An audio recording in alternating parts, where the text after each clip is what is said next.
Hello everyone, welcome and welcome back to my channel. In today's video, I am gonna talk about my experience with Ditto.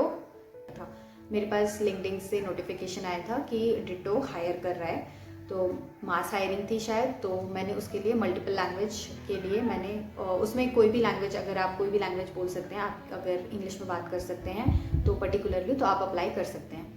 मैंने apply किया था insurance as a insurance advisor post के लिए, ठीक है। मैंने किया था अप्लाई डेट 5 नवंबर को, और उसी दिन मुझे उसका एक मेल आता है उनकी साइट से, जिसमें उन्होंने मुझे बोला था कि मुझे अपनी एक रेज्यूमे सबमिट करनी है और एक वीडियो रेज्यूमे सबमिट करनी है। वीडियो रेज्यूमे का एक उसमें उन्होंने क्राइटेरिया मेंशन किया होता है, उसी को देख के हमें उसके अकॉर्डिंग ही हमें वीडियो रेज्यूमे बनानी होती है।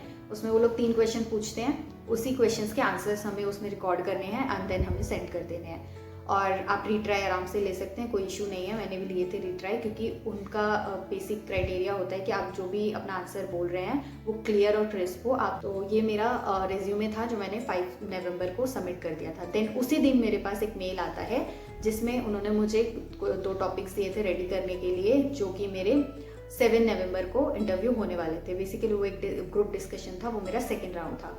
एक से मैं आपको बता देती हूँ, big corporate versus startup and work from home versus work from office, इस पे हमारा ग्रुप डिस्कशन होने वाला था।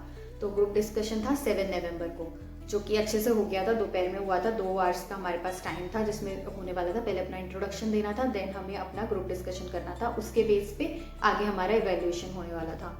उसी दिन शाम को मेरे पास नेक्स्ट मेल आता है नेक्स्ट राउंड के लिए। ये वाला जो राउंड था ये मेरा हुआ था 7 नवंबर को। उसके बाद ही सेम नाइट पे मेरे पास जो मेल आता है उसमें मेरे को 6 टॉपिक्स दिए जाते हैं जो मुझे प्रिपेयर करने होते हैं। टॉपिक्स थे, आपको स्क्रीन पे दिख रहा होगा टॉपिक्स क्या थे। कोक पेमेंट, रूम रेंट, ये जो मेरे टॉपिक्स हैं आप देख सकते हैं, इस पे मुझे प्रिपेयर करना था। तो वो मेरा प्रिपरेशन मैंने किया एंड देन वो मेरा होने वाला था नेक्स्ट डे ही। पर उसी दिन नाइट में मेरे पास एक और मेल आता है जिसमें एक असाइनमेंट था। मुझे नहीं पता वो असाइनमेंट क्या था, क्योंकि मेरा असाइनमेंट खुला ही नहीं था। तो वो असाइनमेंट हमें 24 आवर्स में कंप्लीट करना था, जैसे ही हमारा मेल रिसीव होता है उसके बाद 24 आवर्स में। तो मैंने वो लिंक ओपन की और वो ओपन ही नहीं हुई मुझसे।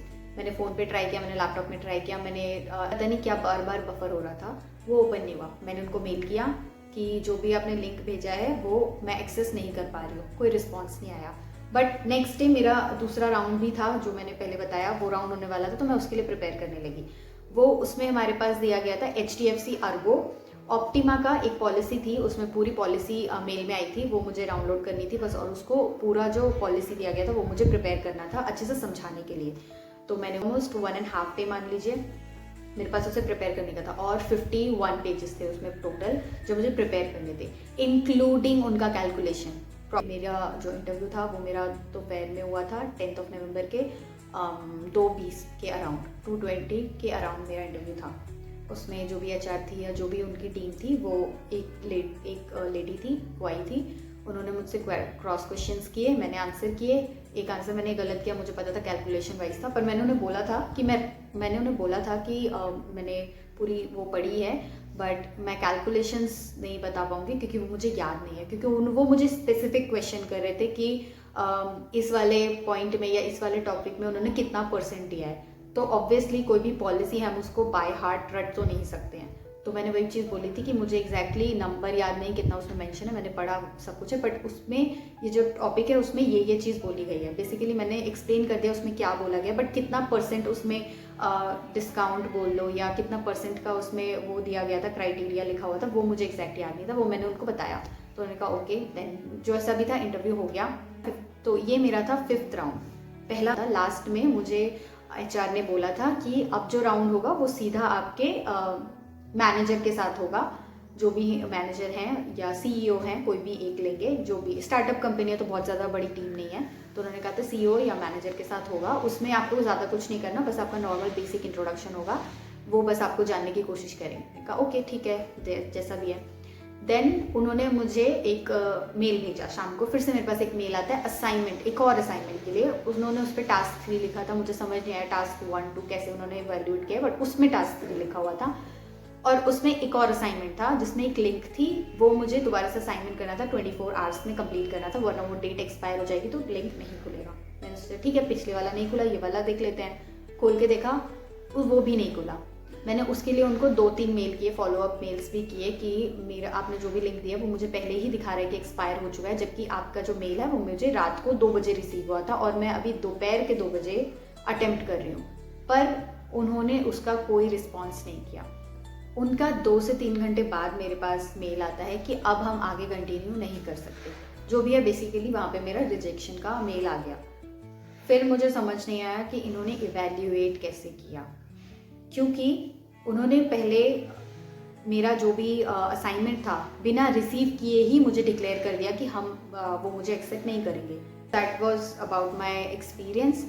बट मुझे समझ नहीं आया कैसे किया। जब मैंने बात की थी उनसे तो उन्होंने मुझे बोला था कि हमारे टोटल 5 राउंड होते हैं, 5 राउंड में सब फाइनल हो जाता है। बट मुझे समझ नहीं आया, मेरे तो 5 राउंड से ज़्यादा ही हो गए। बट किस तरीके से हुआ मुझे कुछ क्या पता, हो सकता है ये असाइनमेंट मेरा पूरा हो जाता तो उसके बाद मेरा एक और राउंड होता। और उसके बाद मेरे पास एक और लिंक भी आया था जिसमें मुझे अपना एक्सपीरियंस शेयर करना था कि क्या क्या मेरा एक्सपीरियंस रहा है, कैसा रहा है, और उनकी साइड से अगर उनको कोई इम्प्रूवमेंट की ज़रूरत है कि नहीं। मैंने जब ये अप्लाई किया था, जब मेरे पास थोड़ा बहुत आने के बाद, जब मुझे पता था कि नेक्स्ट राउंड होने वाला है, रिव्यूज़ देखे थे और सबका सेम ही एक्सपीरियंस रहा है कि ये लोग इतना लंबा प्रोसेस लेने के बाद लास्ट में बोल देते हैं कि अब हम आगे नहीं बढ़ सकते, या तो आपकी क्वालिफिकेशन हमसे मैच नहीं कर रही है, या तो कोई भी रीज़न देके वो बस कैंसिल कर देते हैं। पता नहीं कैसे करते हैं, क्योंकि अगर आपको लेने ही नहीं है तो इतना लंबा प्रोसेस मत करो, और अगर आपको लेना है तो एटलीस्ट थोड़ा माइंडफुल तो रहो। अगर तुम्हें इवैल्यूएट, अगर तुम हर इंटरव्यू के बाद उसका वीडियो या कुछ भी आप रिकॉर्ड कर रहे हो और उसको इवैल्यूएट कर रहे हो, तभी आगे का प्रोसेस भेज रहे हो ना, आई थिंक। और अगर नहीं भेज रहे हो तो फिर एंड तक में खींचने का क्या मतलब है, और खींच भी रहे हो तो फिर आगे आई थिंक फिर आपको एक्सेप्ट कर लेना चाहिए। और नहीं कर रहे हो तो स्टार्टिंग का प्रोसेस तुम फिर वैसे रखो कि किसी का टाइम वेस्ट ना हो। I don't know, that was my experience. कुछ that's all for today's video. I hope ये वीडियो आपको अच्छी लगी होगी। मेरा एक्सपीरियंस था, मैंने आपसे शेयर किया। आपका भी ऐसा कोई एक्सपीरियंस रहा हो डिटो के साथ तो आप प्लीज़ मुझे शेयर कीजिएगा। एंड आई होप ये वीडियो आपको अच्छी लगी होगी, and we will meet in my next video. Till that take care and bye bye.